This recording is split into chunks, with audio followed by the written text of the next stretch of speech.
Amados irmãos, é uma bênção estar aqui e pregar a palavra do Senhor mais uma vez. Convido a todos para que abram a palavra de Deus na carta de Tiago. Carta de Tiago, no capítulo 4. Carta de Tiago, no capítulo 4. A exposição desta noite na palavra de Deus será do verso 1 até o verso 10. Antes que eu faça a leitura aqui, vamos recapitular um pouco, irmãos, o que nós já vimos na exposição aqui da carta de Tiago. Fazem alguns domingos que nós estamos juntos, sendo edificados pela palavra do Senhor. Nós vimos, meus irmãos, que Tiago é uma carta demasiadamente prática. Sempre que Tiago quer dar um ensinamento, em seguida ele dá um exemplo ou uma ilustração de como funciona aquele ensinamento na prática. No capítulo 3, Tiago falou um pouquinho sobre o quanto nós devemos ter cuidado com o ensino, ou de almejarmos ser mestres ou professores, porque a língua é muito poderosa, e por um pequeno ensinamento, ou você pode direcionar a pessoa para o caminho certo, ou direcioná-la para o caminho errado. Depois Tiago falou um pouquinho sobre a sabedoria do alto, segundo a palavra de Deus. Ele nos mostra aqui que a sabedoria, segundo Deus, ela sempre deve ser demonstrada em mansidão. E que a sabedoria de Deus, ela tem que gerar paz. O fruto da sabedoria de Deus é a paz. Esse contexto aqui do capítulo 3, enfatizando os mestres, os professores, e nós também, de certa forma, exercemos, por mais que você não seja nenhum professor, nenhum líder, nenhum pastor, mas na sua casa, com seus filhos, com pessoas que você conhece, você exerce uma função de professor e também de pregador, de evangelista, como a palavra de Deus nos diz para sermos. Agora aqui, Tiago, no capítulo 4, ele entra num contexto mais privado, ou num contexto mais familiar, também se encaixa a igreja, mas ele vai tratar de um assunto que tem a ver mais com a vida pessoal, do relacionamento do ser humano com Deus e dele com o seu próximo. Observe, irmãos, o que diz a palavra de Deus no capítulo 4, verso 1 ao verso 10. Diz assim a palavra do Senhor: De onde procedem guerras e contendas que há entre vós? De onde, senão dos prazeres que militam na vossa carne? Cobiçais e nada tendes, matais e invejais, e nada podeis obter. Viveis a lutar e a fazer guerras, nada tendes, porque não pedis. Pedis e não recebeis, porque pedis mal, para esbanjares em vossos prazeres. E infiéis, não compreendeis que a amizade do mundo é inimiga de Deus? Aquele, pois, que quiser ser amigo do mundo, constitui-se inimigo de Deus. Ou supondes que em vão afirma a Escritura: é com ciúme que por nós anseia o Espírito que Ele fez habitar em nós. Antes, Ele dá maior graça, pelo que diz: Deus resiste aos soberbos, mas dá graça aos humildes. Sujeitai-vos, portanto, a Deus, mas resisti ao diabo, e ele fugirá de vós. Chegai-vos a Deus, e ele se achegará a vós outros. Purificai as mãos, pecadores, e vós, que sois de ânimo dobre, limpai o coração. Afligi-vos, lamentai e chorai. Converta-se o vosso riso em pranto, e a vossa alegria em tristeza. Humilhai-vos na presença do Senhor, e Ele vos exaltará. Oremos mais uma vez, irmãos. Santo Deus, a Tua palavra foi lida. Ó Senhor, nos ajuda a entendermos a Tua palavra, a sermos humildes diante dela. E também, ó Deus, usa o Teu servo para que fale segundo a Tua vontade. É o que nós te pedimos, Senhor, em nome de Jesus. Amém. Dever ou prazer? De que lado você está? Dever ou prazer? De que lado você está? Vivemos num mundo onde facilmente o novo amanhã pode ser velho. Tudo pode ser achado com apenas uma pesquisa no Google. No trânsito caótico de uma cidade como São Paulo, ficou mais fácil buzinar do que conversarmos uns com os outros. Não existe mais diálogo, não existe mais compreensão.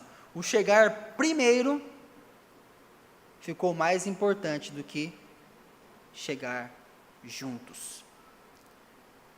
Dever ou prazer?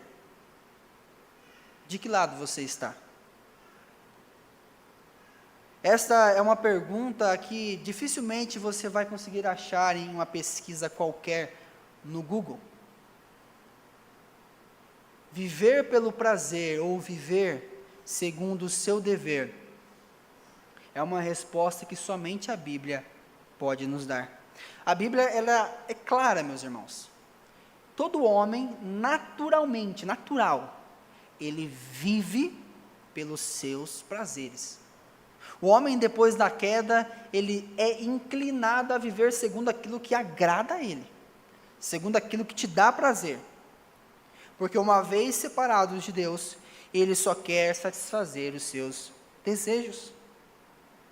É muito comum. A gente vai evangelizar algumas pessoas, nós vamos evangelizar algumas pessoas, e você fala sobre o reino de Deus, você fala sobre a vida na igreja, e a pessoa responde assim: não, a igreja eu não quero não.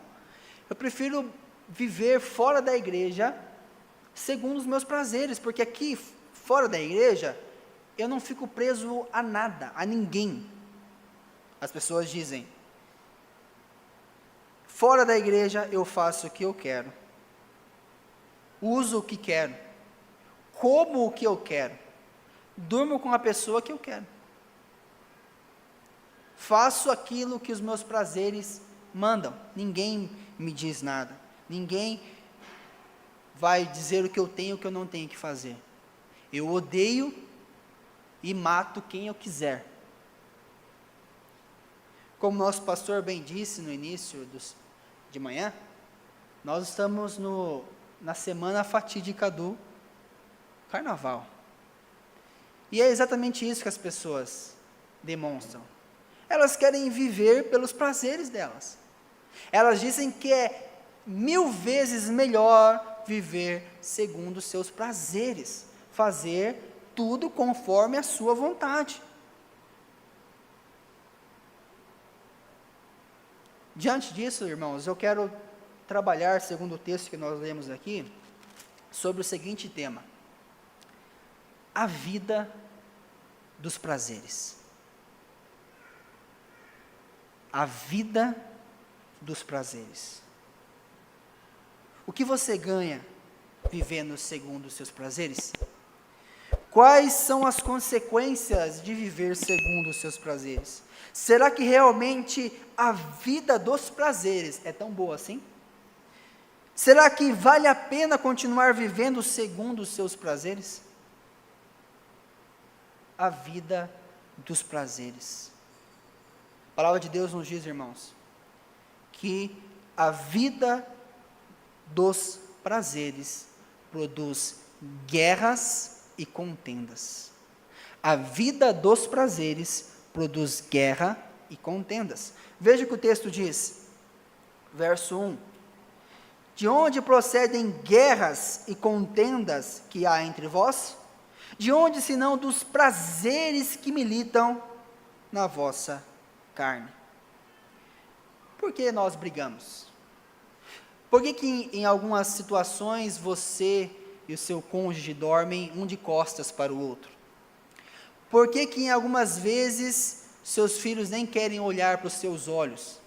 Por que que dentro da igreja, o lugar da comunhão, quão bom e quão maravilhoso é que os irmãos vivam em comunhão, nós às vezes trocamos alguns espinhos, algumas palavras duras, e não gostamos de certas posições, de certas situações, de certos gostos? Por que brigamos?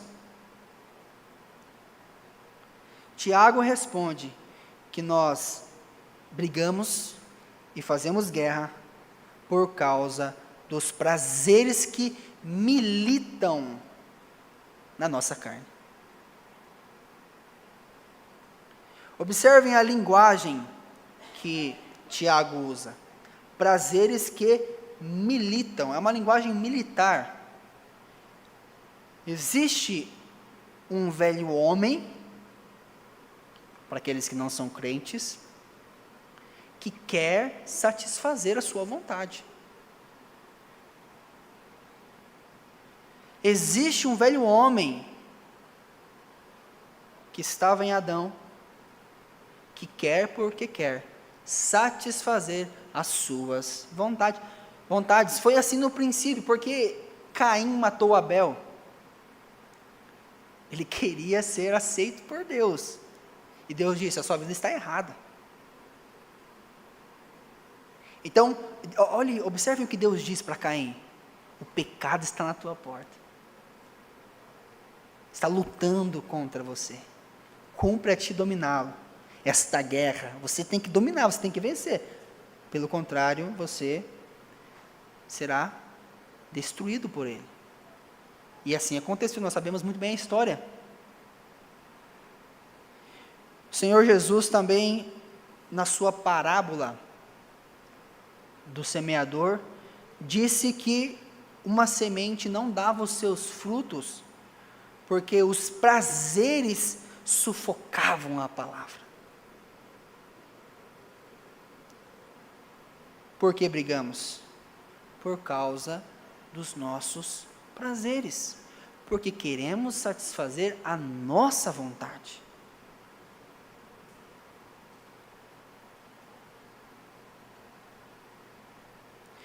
Porque, irmãos, nós muitas vezes nos recusamos a ceder? Porque é difícil dizer não à nossa vontade. É difícil negarmos a nós mesmos. Na sua família, vamos começar aqui trabalhando a família. Os casais aqui da igreja.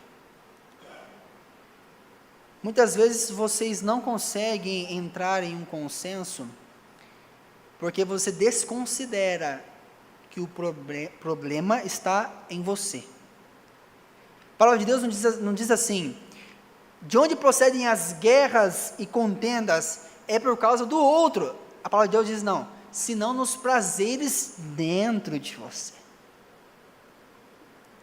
Considerar que estamos errados é difícil.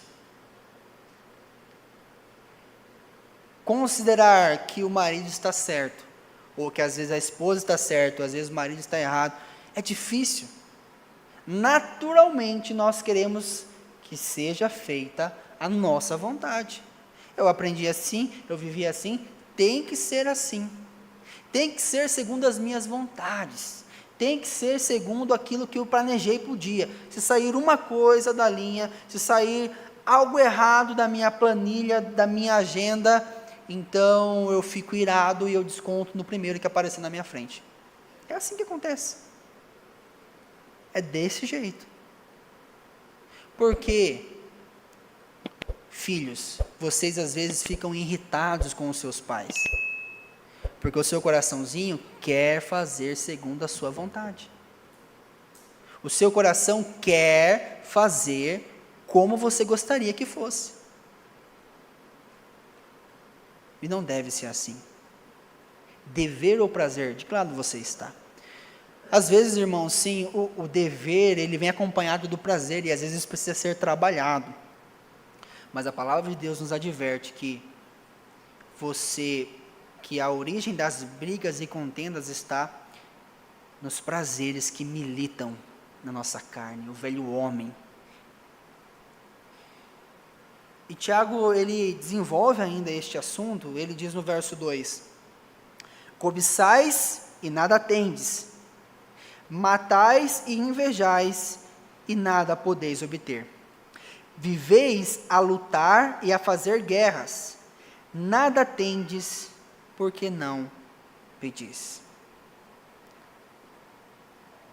Aqui, Tiago, ele está usando de um recurso da literatura hebraica, que ele repete a mesma frase, às vezes com outras palavras, mas que ele quer enfatizar algo. Por exemplo, ele diz assim, cobiçais e nada tendes. Ou seja, nós, por causa dos nossos prazeres, nós queremos muito algo. Nós queremos muito que algo seja feito conforme a nossa vontade. Só que a gente não consegue obter aquilo. E muitos dos nossos desejos não serão satisfeitos. E aí Tiago, ele mostra a consequência disso, de nós satisfazermos demasiadamente os nossos desejos pecaminosos. Qual é a consequência? Matais. Observe que tem um ponto e uma vírgula. Tá? No texto grego é uma continuação. A construção aqui da literatura, usando um recurso da literatura hebraica, agora na língua grega, nós poderíamos traduzir aqui como: vocês cobiçaram, mas porque vocês não conseguiram, agora vocês estão matando. E como que nós podemos entender? Será que literalmente mesmo os irmãos estavam matando uns aos outros? É óbvio que não, porque a palavra de Deus, ela sempre nos orienta, dizendo que matar não significa você realmente tirar a vida literalmente de uma pessoa. O Senhor Jesus até nos ensinou, dizendo que se você odiar o seu irmão, você já está matando. Mas quando nós meditamos profundamente na palavra de Deus, nós conseguimos compreender que a vida dos prazeres, ela leva a guerras e contendas, e quando ela é levada ao extremo, sim, ela pode matar, literalmente. Vimos o caso de Caim. Mas Caim era ímpio. O que vocês dizem do homem segundo o coração de Deus? Quando penso no registro da palavra de Deus, que fala que o homem segundo o coração de Deus, ele cobiçou uma mulher que não era dele, ele dormiu com aquela mulher, e ele a cobiçou tanto, ele viu que não a teria, ou que tinha pecado, porque tinha engravidado a mulher do seu próximo, ele matou Urias. A vida dos prazeres, a vida centrada no prazer, ela leva à morte. A vida dos prazeres, ela traz guerra, contenda. E quando nós cobiçamos e não alcançamos, nós mexemos os pauzinhos, por assim dizer, e matamos. Odiamos, falamos mal, porque o que? A nossa vontade não foi feita. A nossa vontade não foi satisfeita. Eu queria que fosse assim, mas se já não vão fazer do meu jeito, então eu mato, eu odeio, eu viro o rosto, eu finjo que está tudo bem.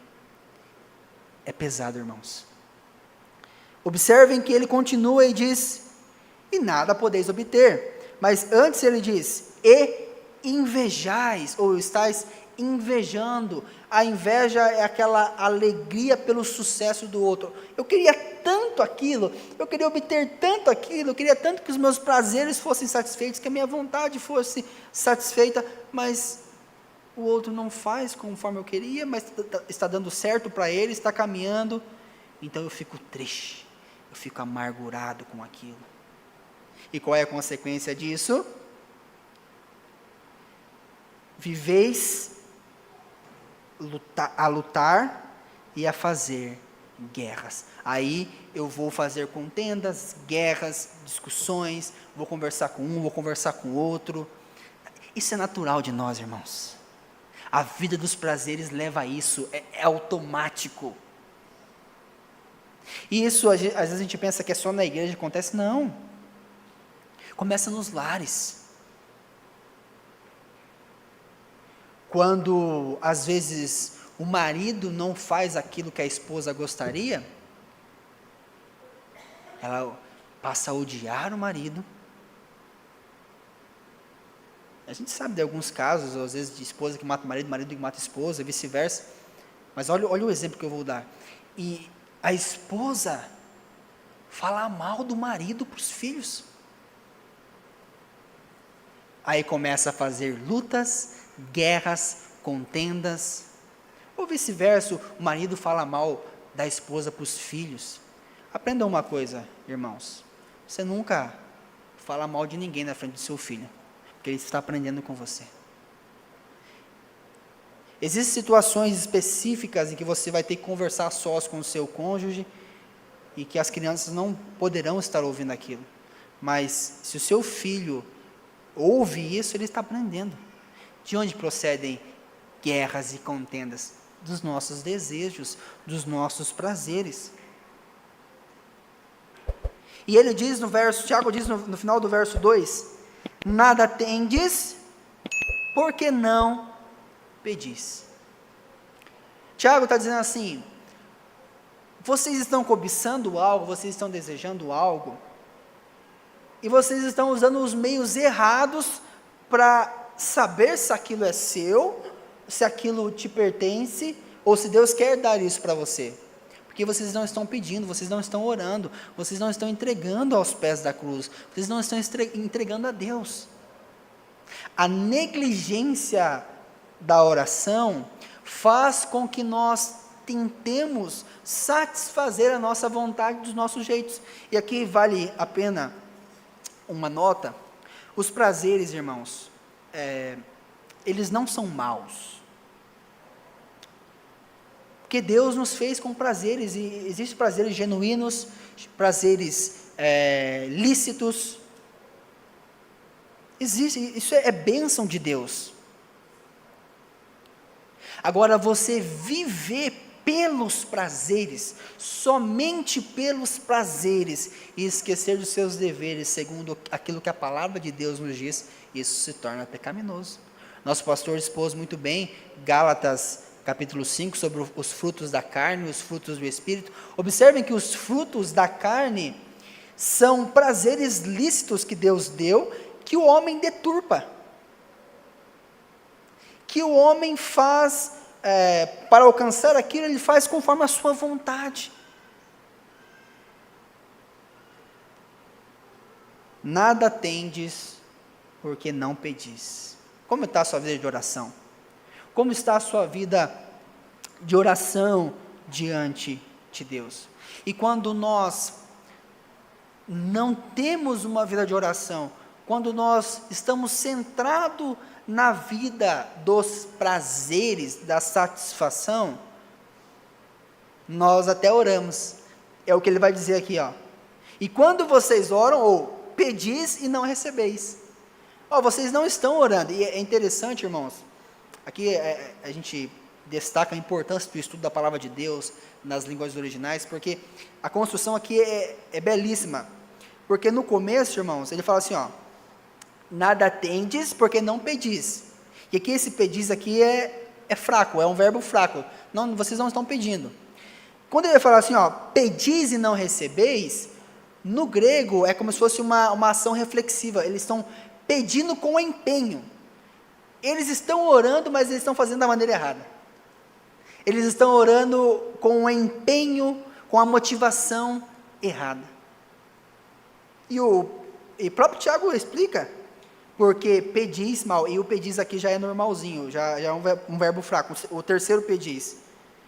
para esbanjares em vossos prazeres.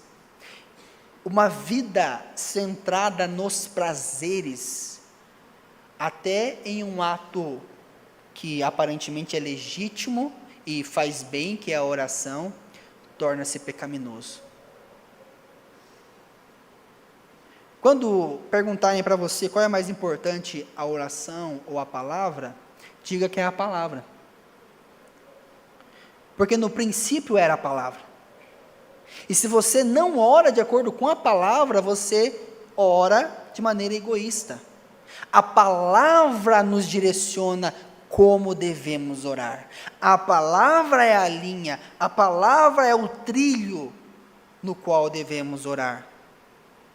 Foi o que o Senhor Jesus nos ensinou. O Senhor Jesus disse: e tudo o que pedirdes em meu nome, vos será concedido. E depois João, lá na sua carta, ele explica: e tudo o que pedires, segundo a vontade de Deus, ele concederá. A vida baseada nos prazeres nos faz orar da maneira errada. Olha como é belo os nossos símbolos de fé. A pergunta 184 nos ensina pelo que devemos orar. Pelo que devemos orar? Pergunta o catecismo. Devemos orar por tudo quanto realça a glória de Deus e o bem-estar da igreja.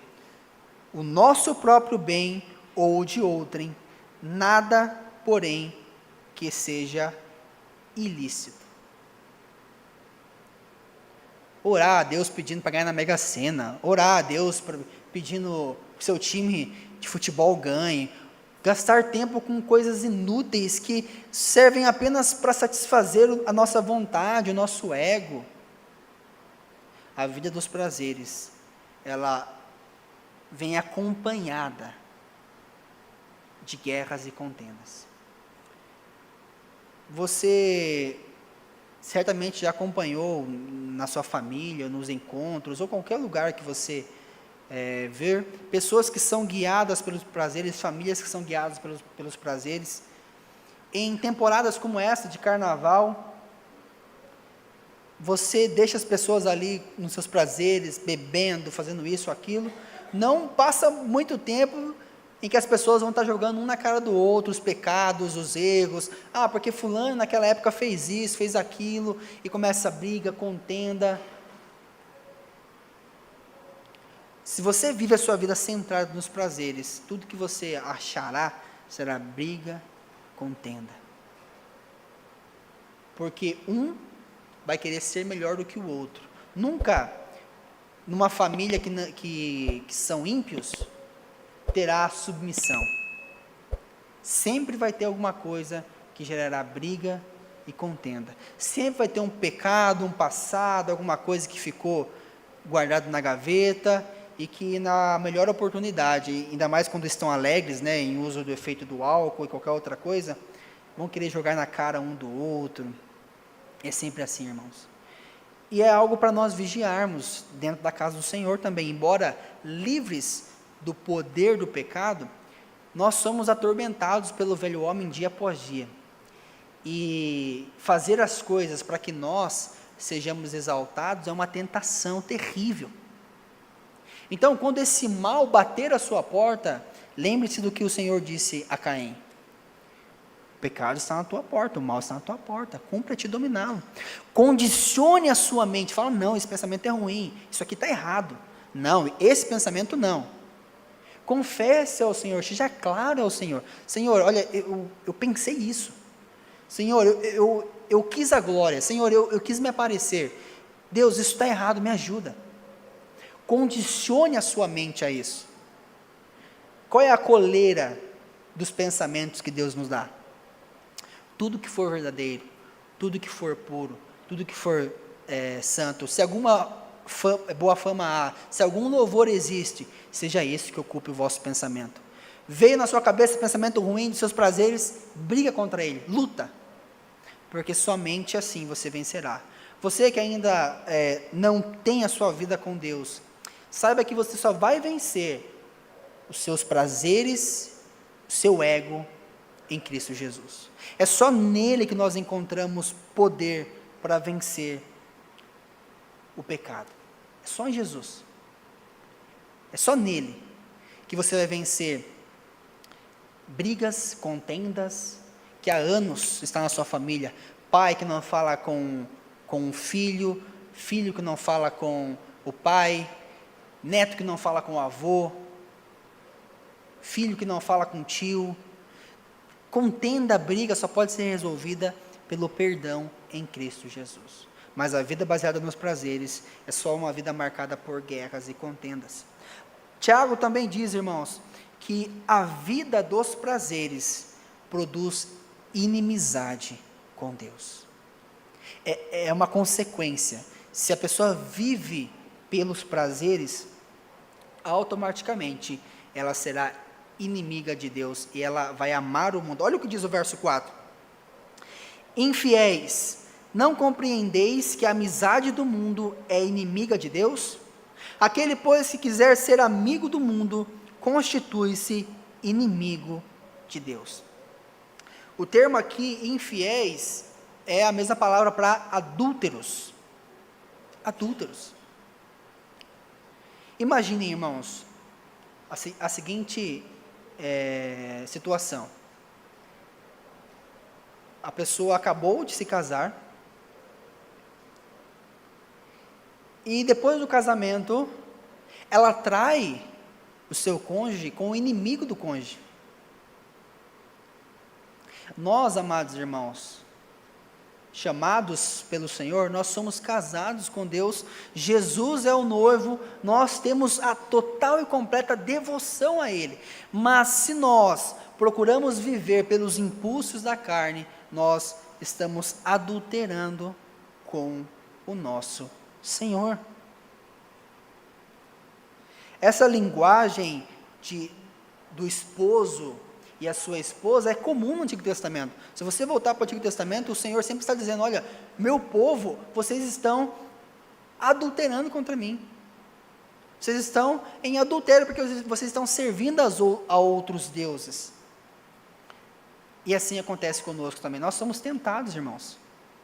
Porque o que significa viver segundo o mundo? Significa nós vivermos segundo os padrões, os julgamentos e os valores que o mundo coloca para nós.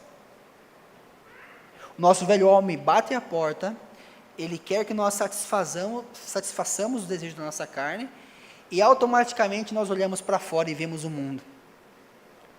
O mundo onde o prazer vem em primeiro lugar.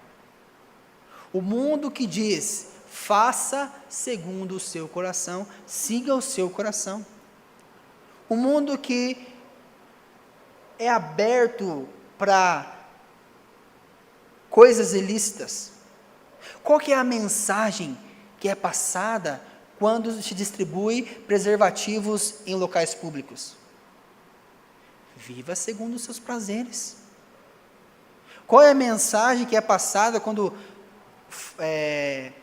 existe um feriado prolongado como o nosso, chamado Carnaval, onde você sai na rua, homens vestidos como mulheres, e outras coisas horríveis.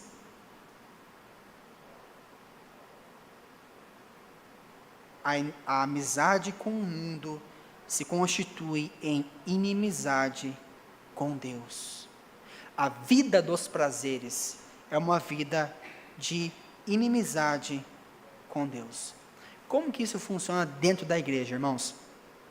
Certa vez, eu estava ouvindo a conversa de um grupo de crentes mais experientes, um pouquinho mais velhos do que eu, e eles começaram a conversar uns com os outros de como foi a vida deles antes de serem crentes.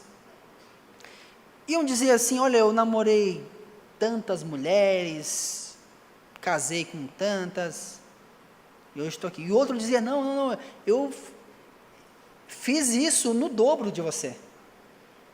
E quando chegou na vez de um dos irmãos que estavam ali, que disse que ele teve uma única namorada, uma única noiva e uma única esposa, ele foi zombado. aqueles intitulados crentes diziam: você não curtiu a vida.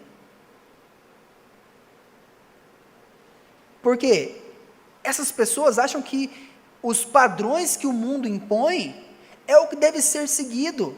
E como isso tem assolado a igreja, irmãos? Como isso tem assolado a igreja?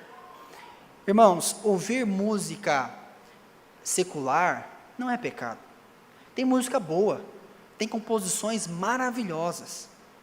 Agora, você se colocar num lugar onde só ímpios vão, onde não convém ao crente amizade com o mundo, adúlteros, não compreendesse que a amizade com o mundo é inimizade com Deus? Olha, irmãos, que isso chama-nos a uma fidelidade ao Senhor. Já é péssimo quando alguém adultera. Agora imagine essa pessoa adulterar com o inimigo do seu cônjuge. É isso que Tiago está dizendo. E aí ele cita as escrituras. Olha o que ele diz no verso 5. Ou supondes que em vão afirma a escritura, é com ciúme que por nós anseia o Espírito que ele fez habitar em nós. Observe que a linguagem aqui de Tiago é uma linguagem de casamento, ou seja, o Senhor, nosso Deus, é o nosso esposo e nós somos a igreja, a noiva do Senhor. E ele faz uma citação aqui dizendo que a Escritura diz que o Espírito Santo, tem ciúmes de nós. Como entender isso, irmãos? De fato, é um texto difícil, porque em todas as vezes em que a palavra é usada no Novo Testamento por ciúme, é no sentido ruim,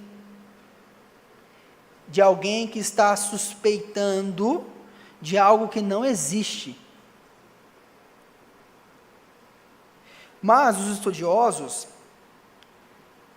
quando eles vão tratar deste texto, eles dizem que o Senhor é aquele que pode ter um ciúme legítimo, porque se existe uma pessoa que sonda cada detalhe do nosso coração, é Deus, e Ele sabe as vezes em que nós adulteramos com Ele, Ele sabe as vezes em que nós olhamos para o mundo e desejamos o inimigo de Deus, Ele conhece muito bem as vezes em que nós pensamos: ai, como eu queria estar em outro lugar e não aqui na igreja.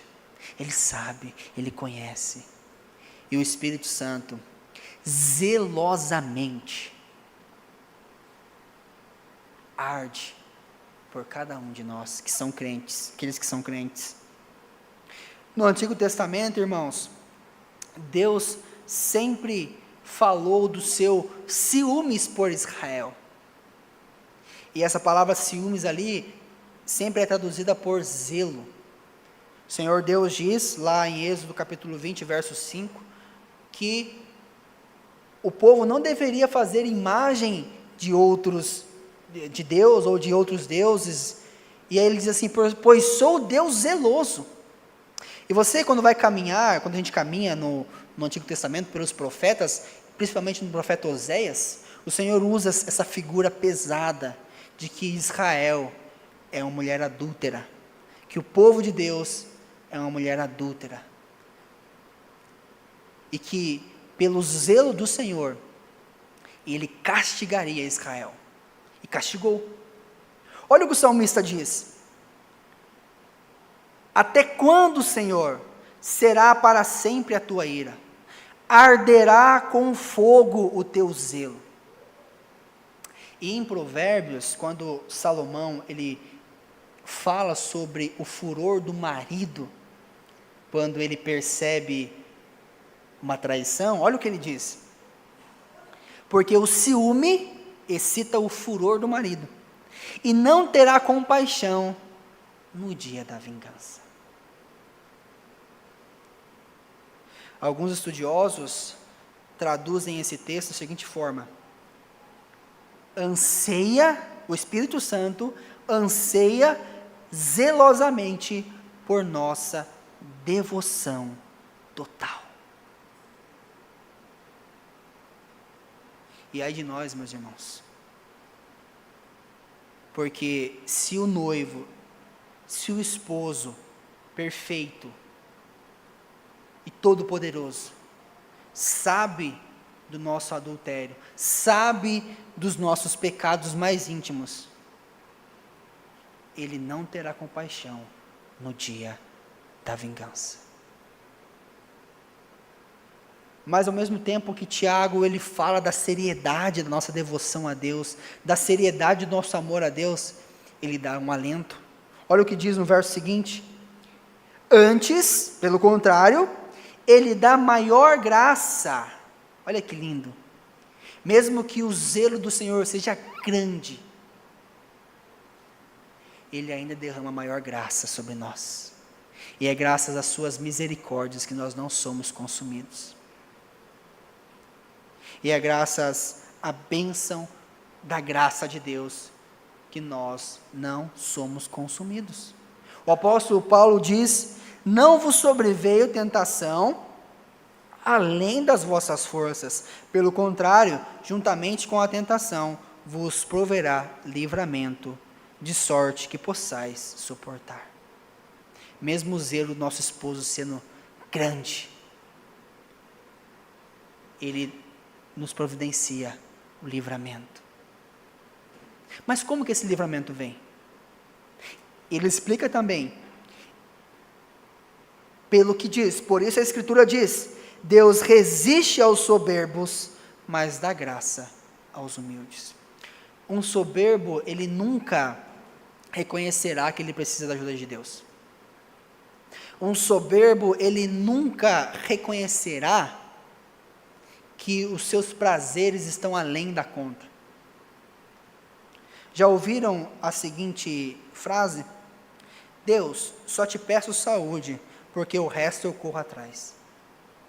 Essa frase carrega consigo um peso dos prazeres em primeiro lugar, porque ela acha que ela só precisa de saúde, quando na verdade, o nosso esposo quer estar em cada detalhe.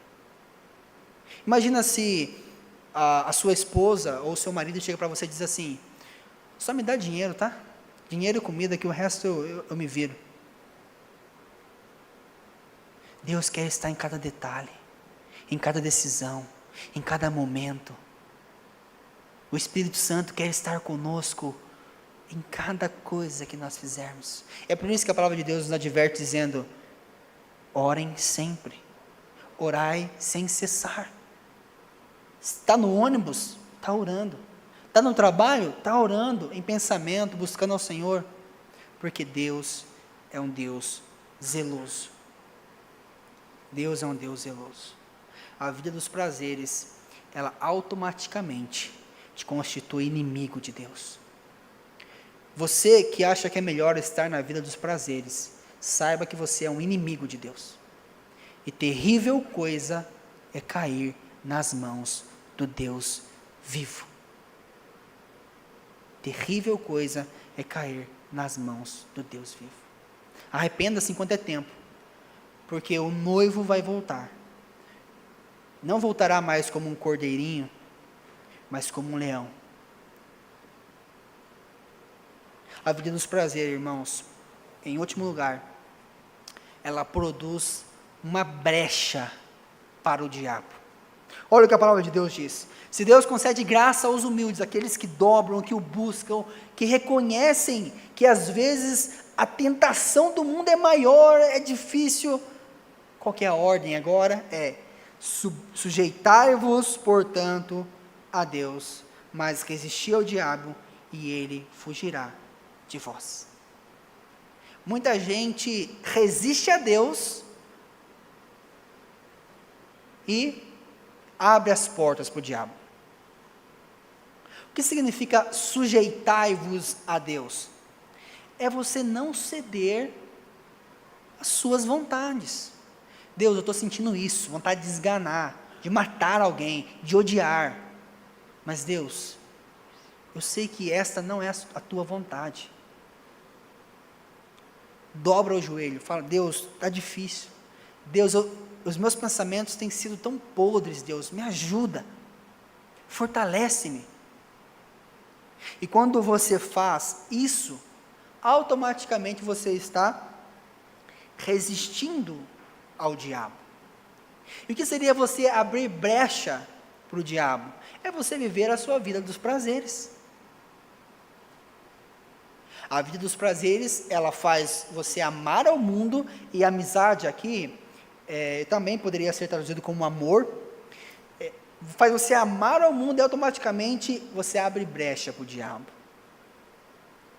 E ele te manipula, ele induz o seu pensamento, e em algumas vezes, ele até possui as pessoas. Você quer vencer o diabo? Você quer resistir ao diabo? Não ceda aos seus prazeres. A palavra do Senhor diz que o diabo anda como um leão ao derredor, buscando a quem tragar. Ora, um leão que anda ao derredor, ele simplesmente chega e traga, ele ataca a sua presa e a mata. Mas por que o diabo ele está ao derredor? Porque ele está esperando a hora certa. Quando você cede ao seu desejo, quando você diz sim àquele pensamento maligno, aquele pensamento ruim, e você o alimenta, o diabo usa essa oportunidade. Ou quando você se coloca em situações que facilmente te levaria a pecar. Amizades que não acrescentam nada na sua vida, locais que não convêm ao crente, grupos na escola que fazem mal para você, na faculdade. Observem, amizade com o mundo não significa que você não deve ter nenhum amigo que não seja crente, não é isso. Amizade com o mundo significa você amar e almejar, desejar as coisas do mundo, os padrões do mundo. A palavra do Senhor nos diz que nós devemos resistir a estes prazeres. Não satisfaça os seus desejos. Revesti-vos de toda a armadura de Deus para poderes ficar firmes contra as ciladas do diabo. A palavra de Deus nos chama e nos adverte para que tenhamos sempre a palavra de Deus para resistirmos ao diabo. Como que você resiste ao diabo e se submete a Deus? A palavra do Senhor está aqui. Você precisa submeter o seu pensamento àquilo que a palavra de Deus diz. É isso que Paulo fala sobre a nossa arma de ataque na armadura. Ele diz que a gente tem que usar o capacete da salvação e a espada do Espírito, que é a palavra de Deus. O diabo colocou um pensamento na sua cabeça, ou os seus prazeres afloraram e querem te dominar. Puxa a palavra de Deus. Não, a palavra de Deus diz isso. Vou ficar firme. Condicione o seu pensamento. Trabalhe o seu pensamento. Os seus prazeres vão dizer assim, você não presta, nada serve, as coisas passam, nada te dá prazer mais. Mas você puxa e diz, no Senhor eu tenho uma esperança, em Deus eu tenho meu prazer. Ainda que a minha carne e o meu corpo se desfaleçam, o Senhor é a minha fortaleza. E observe, irmãos, algumas depressões, não estou falando que são todas, mas algumas depressões são demasiadamente egoístas. Porque às vezes a pessoa pensa só nela, só em como ela precisa ser satisfeita, só em como ela tem que ser agradada, somente como a vontade dela precisa ser feita, ou como o mundo conspirou contra ela, ou quando o mundo a abandonou, ou quando ninguém fez como ela gostaria que fizesse. Tem um caso assim na Escritura. Lembram do filho de Davi? Quando ele desejava ardentemente possuir a sua irmã, a palavra de Deus diz que ele caiu acamado.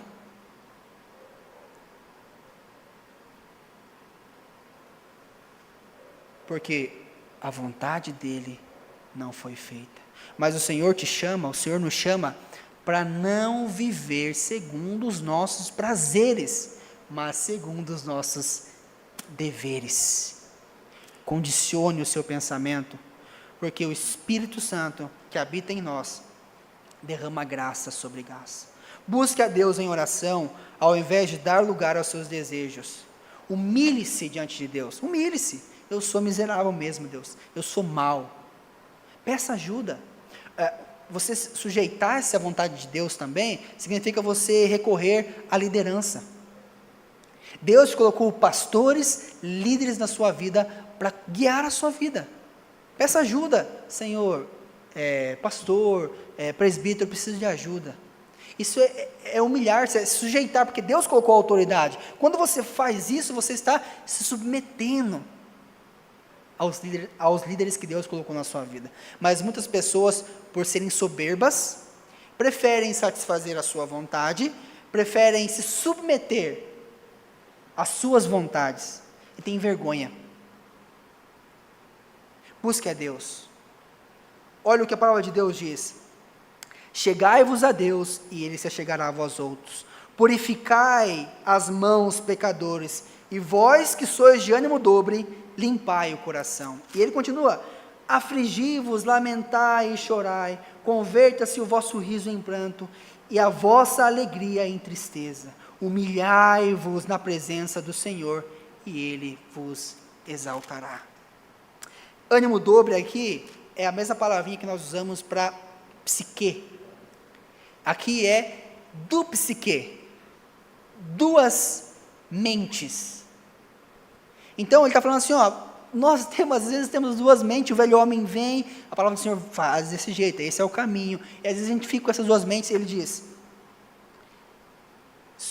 sujeitai-vos a Deus, purificai as mãos, pecadores. Olha, é uma vida de santificação, uma vida de trabalho, caminho estreito, árduo, de jejum, de oração, de confissão de pecados. Qual foi a última vez que você confessou os seus pecados ao seu irmão? A palavra do Senhor diz: confessai os pecados uns aos outros. Qual foi a última vez que você pediu ajuda para vencer um pecado? Concluindo, irmãos, perceberam o tom do sermão de hoje? Geralmente não é aconselhável que nós coloquemos os pontos do sermão de maneira negativa, como eu fiz hoje, né? Que o tema já é os prazeres, a vida dos prazeres, leva a guerras, leva a inimizade com Deus, e leva a brecha para o diabo. Mas foi de propósito, irmãos, para que nós lembremos que a vida baseada nos prazeres leva à ruína e à desgraça. O mundo passa, bem como a sua concupiscência, mas aquele que faz a vontade do Senhor permanece eternamente e encontra prazer e delícias perpetuamente. É isso que o salmista diz. Você que é crente, que não é crente, a mudança é possível. Arrependa-se. Não ache que a vida nos prazeres é o melhor lugar para você estar, não. É o pior lugar. Porque você vai encontrar ali guerras, contendas, morte, inveja. Você vai ser inimigo de Deus. Presta atenção, inimigo. Terrível coisa é cair nas mãos do Deus vivo. E por último, o diabo vai conduzir a sua vida. As forças malignas, os anjos e os demônios conduzirão a sua vida. Dirigirão para onde você for. É por isso que nós vemos muitas pessoas possessas por demônios, entregues. A vida dos prazeres é uma ilusão, mas no Senhor Jesus nós encontramos prazer eterno e delícias perpetuamente, ou seja, deleitando-se no eterno, no grande Senhor, sabendo usufruir dos prazeres que Deus nos dá, seja a vida sexual dentro do casamento, seja no alimento, na comida, na bebida, nas férias. Algumas pessoas separaram esse feriado para descansar, isso é uma bênção, né? Não estão fazendo as coisas que o mundo faz, mas o domínio próprio dos prazeres, e você sair da vida dos prazeres para entrar no dever, e ter prazer no seu dever, no seu trabalho, na onde Deus te chamou, só é encontrada no Senhor Jesus. Humilhem-se diante de Deus, para que Ele nos exalte no tempo certo. Nós louvaremos ao Senhor o hino 218, vontade soberana, e observem o que este hino diz: tua vontade faze, ó meu Pai, por ela o crente vive e não cai, guia-me a vida com tua luz, poder e graça, dai-me Jesus. Que este hino seja cantado a nós no formato de oração ao nosso Deus.